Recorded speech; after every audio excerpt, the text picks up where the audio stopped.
Cette semaine encore, le feuilleton Zemmour se poursuit, avec ses déclarations offensantes, ses provocations et les commentaires qu'il suscite. Il ne fait pas partie de l'actualité, mais il est l'actualité. Le journaliste, les chroniqueurs, les analystes et les politiques ne font pour leur immense majorité que courir derrière lui tendre les micros et commenter chacun de ses dires et mouvements. Je note avec effroi et même déception les discussions passionnées au sein de la communauté des Français d'origine juive, comme il aime à les appeler.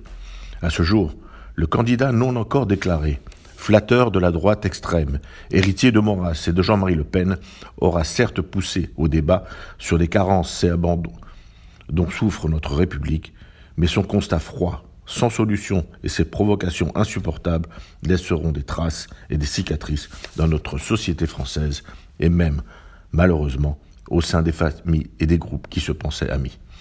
Le diabolique Zemmour a réussi son coup. Il y aura un avant Zemmour et un après.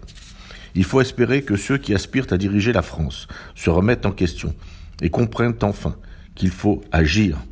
Tous les Français, de toute origine, religions et couleurs, réclament et aspirent à vivre ensemble, débarrassés des diviseurs, des apprentis sorciers et de ceux qui ont mis la main sur les immeubles, les quartiers et territoires perdus de la République. Ils sont demandeurs de plus d'équité, d'égalité, de justice et d'ordre.